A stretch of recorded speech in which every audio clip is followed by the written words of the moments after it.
Join the conversation by calling in at 476-1045 or tweet into the show at 1045 The Team. It's Big Board Sports with Roger Weiland on 1045 The Team. Mike Vaccaro, New York Post columnist, joins us here on Big Board Sports, 1045 The Team, ESPN Radio in Albany. Mike, Roger Weiland, Chris Honorato, good morning. Guys, how you doing today? We're good, Mike. Appreciate it. Enjoyed your work for many, many years, and you and I have hooked up on many occasions for radio interviews and been following your work for a long time. Let's just get right to it. The Mets have not been good here outside of an 11-1 start, and you wrote a column this weekend putting a lot of blame on the general manager, Sandy Alderson. I'll let you take it from there. Yeah, I mean, you just look at what the operation of the Mets is right now. It's a mess, and look, I know people don't like the owners, and they have every reason to be dismissive and distrusting of the owners who have been bad owners. There's no question about that. But look, Sandy's the guy whose fingerprints are on the operation top to bottom. He's responsible for the incredible lack of prospects and player development. He's responsible for some terrible free agent signings. He's responsible for a terrible dearth in international signings. He's the boss. I mean, he may not be the guy who owns the team, but he certainly is the guy who acts on ownership's behalf.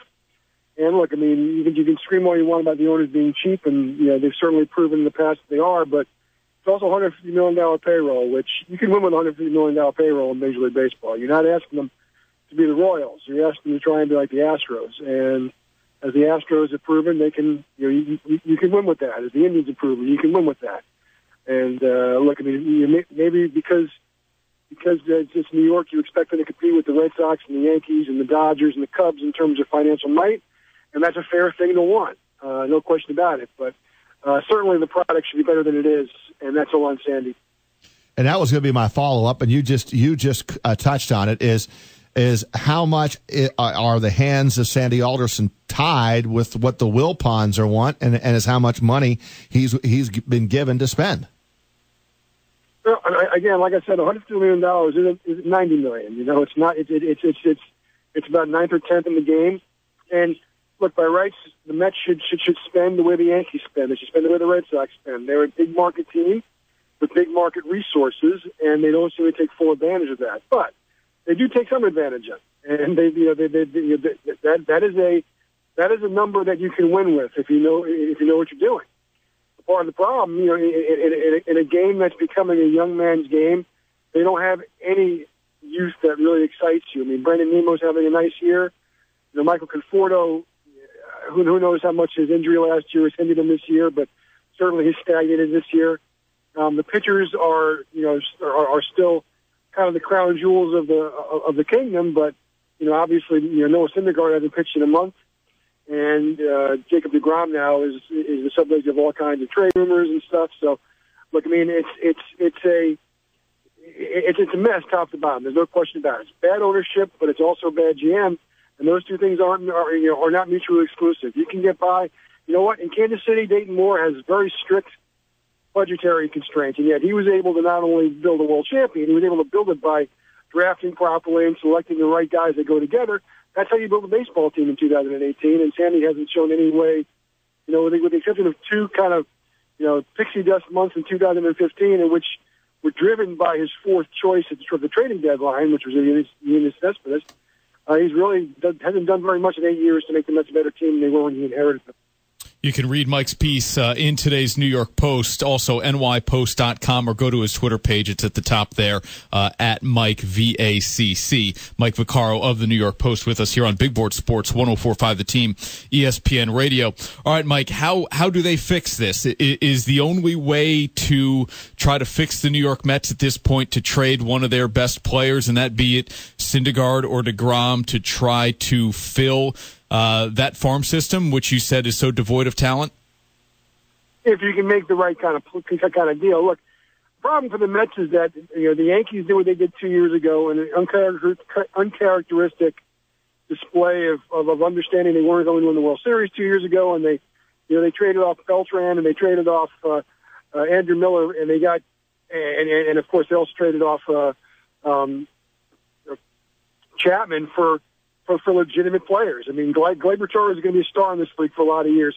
if Clint Frazier's not going to be a star for the Yankees, he's going to be a star somewhere, and he's going to bring back a pretty good return for the Yankees. And that's what Mets fans see. I think they, those who would be inclined to trade Jacob deGrom or Noah Syndergaard have those kind of visions in your eyes. And maybe you get a team as desperate as the Cubs were 2 years ago when they, had a 108-year streak without a championship. I'm not so sure there's a team like that out there. But if you can, certainly you do. But, the last thing in the world you want is for 5 years from now to acknowledge the fact that you traded Jacob deGrom for, 30 cents on the dollar. That would be horrible. And frankly, at this point, I wouldn't trust Sandy Alderson to make that decision. To me, if you're the ownership, if Sandy's your guy, then he's your guy, I guess. But I would, if I were the owner, he would not be my guy. I would go with a different set of eyes, a different direction, and therefore would allow and trust him to make all the important decisions. And that includes what you're going to do with deGrom and Syndergaard. And look, both those guys are going to have multiple years of control left after this year. Maybe they're not going to be quite as appealing with 4 months less of control than they are now. But I think it's worth it for the Mets to be able to get a set of eyes and you trust to make those assets into something real, if that's what you want to do. Personally, at least with deGrom, I would sign him. I would extend him. My colleague Kevin Kernan wrote that last week. I couldn't agree more. You build around Jacob deGrom, in my opinion, especially if you're the Mets. Look, I get it. People make snarky comments about the ownership and their financial commitment, but if you are the New York Mets, I don't think that blowing it up is the same kind of option as you have in a smaller market. It's just not. I just don't think it works. I would argue that it doesn't necessarily, that there aren't a lot of examples of teams who cashed in their best players for prospects and wound up winning. Yes, the Astros and the Cubs, they were terrible, and they parlayed that in good draft picks and good drafting into the World Series, but that's different than what we're talking about with the Mets and trying to blow up what they have here and try and convert those stars into good players. Well, Mike, this was a far cry from what we saw at the beginning of the year, right? 11-1 out of the gate, and I think all the headlines were, "Wow, Mickey Callaway is the man. He's the savior. He's the answer. What a great job!" And now look where they're at now. Yeah, and look, I don't think anybody among us thought they were as good as they looked when they were 11-1. I certainly didn't think they were as bad as they looked when they started to go south. But now we're not talking about a small sample size. We're basically talking about 65 games. That's a fairly significant part of the season, where they've played basically 300 baseball, which is just absurd. Especially if you see the 62 Mets play 250 baseball, you're not much higher than that.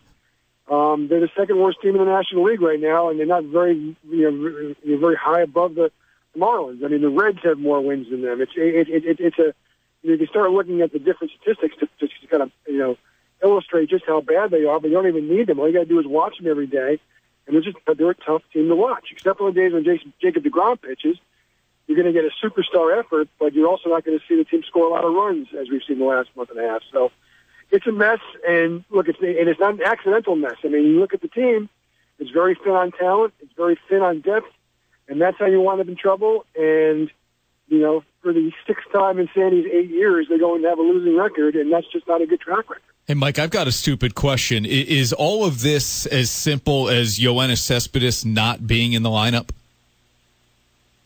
Look, it certainly would be better for the Mets if they had his bat in the lineup every day, but all you got to do is look at the team the Mets lost 3 games to this weekend in the Dodgers. The Dodgers have lost Clayton Kershaw for most of the year.